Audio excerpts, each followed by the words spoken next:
Welcome to the review of Kalamegha Karigindi కల్మషం లేని ఒక ప్రేమ కథ. ముందుగా ఈ మూవీ ట్రైలర్ చూసా, నాకు ఎందుకో కొంచెం వర్కౌట్ అయ్యేలా ఉందే మనకి అని అనిపించింది. వెంటనే స్టార్ట్ చేశాను. సన్నెక్స్లో స్ట్రీమ్ అవుతుంది ఈ మూవీ, తెలుగులో అవైలబుల్గా ఉంది. అండ్ ఈ మూవీ ఇప్పుడే చూడడం జరిగింది. ఎలా ఉందనే విషయానికి వచ్చేస్తే, దానికంటే ముందు మన ఛానల్కి ఎవరైనా ఫస్ట్ టైం విజిట్ చేసి ఉంటే కనుక ప్లీజ్ అండి, మీ నుంచి మేము ఎక్స్పెక్ట్ చేసేది ఒక చిన్న సబ్స్క్రైబ్ అయ్యి, ఈ వీడియో ద్వారా ఒక్క సబ్స్క్రైబర్ వచ్చినా సరే మేము చాలా హ్యాపీగా ఫీల్ అవుతాం. మిమ్మల్ని వెంటనే సబ్స్క్రైబ్ చేసుకోమని చెప్పట్లేదండి, మన ప్రీవియస్ వీడియోస్ కూడా చూడండి. మీకు నచ్చితే కనుక, మీకు ఖచ్చితంగా నచ్చితే కనుక ఖచ్చితంగా మన ఛానల్ సబ్స్క్రైబ్ చేసుకోండి, మీ ఫ్రెండ్స్కి షేర్ చేయండి. ఇంకా లేట్ చేయకుండా వీడియోలోకి వెళ్ళిపోతాం.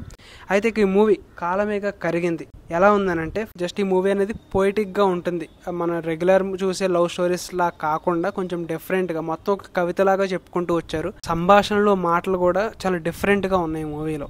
చిన్నప్పుడు లవ్ చేసుకున్న ఒక జంట విడిపోతారు, మళ్ళీ వాళ్ళు ఎలా కలిశారు ఏంటి అనేది మనకి మూవీ చూసి తెలుసుకోవచ్చు. చాలా సింపుల్ స్టోరీ లైనే, బట్ ఇది అన్ని మూవీస్ లాగా ఉండదు. మనకి మూవీ టైటిల్లోనే ఉంది, కల్మషం లేని ఒక ప్రేమ కథ అని. యాక్చువల్గా మనకి కల్మషం లేని ప్రేమ ఎప్పుడు పుడుతుంది, ఎప్పుడు ఉంటుంది? మనం అప్పుడప్పుడు అంటూ ఉంటాం కదా, కల్మషం లేని ప్రేమ చిన్న వయసులోనే ఉంటుందని. సేమ్ ఈ మూవీ కూడా చిన్నప్పుడు స్కూల్ డేస్లో జరిగే ఒక లవ్ స్టోరీ బేస్ మీద తీసిన మూవీ ఇది. అండ్ మూవీ ప్రెజెంట్ అయితే ఏం జరగదు, ఓన్లీ జస్ట్ హీరో తన మెమరీస్ని రీకలెక్ట్ చేసుకుంటూ, అవన్నీ గుర్తు చేసుకుంటూ మనకి చూపిస్తూ ఉంటారు విజువలైజ్ కింద. మూవీ మొత్తం అలాగే క్యారీ అవుతూ ఉంటుంది. అండ్ మెయిన్గా నాకు ఈ మూవీలో బాగా నచ్చింది ఏంటంటే కనుక మ్యూజిక్. ఒక సోల్ఫుల్ మ్యూజిక్, ఒక ఫ్రెష్ మ్యూజిక్ మనకు అందించారు. మ్యూజిక్ అయితే నాకు చాలా బాగా నచ్చింది. అండ్ ఫస్ట్ నుంచి లాస్ట్ వరకు కూడా నన్ను అలా ఇంకా ఆపింది మూవీ గురించి అని అంటే కనుక బ్యాక్గ్రౌండ్ మ్యూజిక్ అండ్ సాంగ్సే చాలా బాగున్నాయి.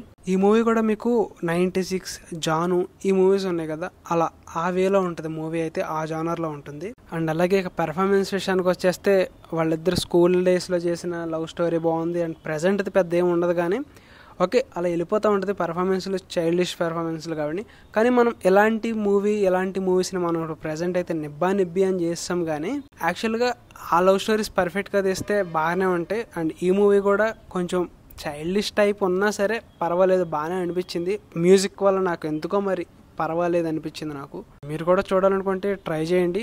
మూవీ అయితే అంత బ్యాడ్ అయితే ఏమీ లేదు, అలా అని చెప్పేసి అంత గుడ్ ఏమీ లేదు. మ్యాక్సిమం అందరికీ నచ్చకపోవచ్చు, ఏదో ఒక చిన్నపిల్లల లవ్ స్టోరీ ఏముంటుందిలే అని. పర్వాలేదు, నాకైతే పాసిబుల్ మూవీ అనిపించింది. మరి మీకేమనిపించిందో కింద కామెంట్ సెక్షన్లో కామెంట్ చేయండి మూవీ చూస్తే కనుక. సో ఇది ఈ వీడియో, ఎక్కువ లెంత్ చేయకోకుండా వీడియోని కంప్లీట్ చేస్తున్నాను. నెక్స్ట్ వీడియోతో మళ్ళీ కలుద్దాం. Until then bye.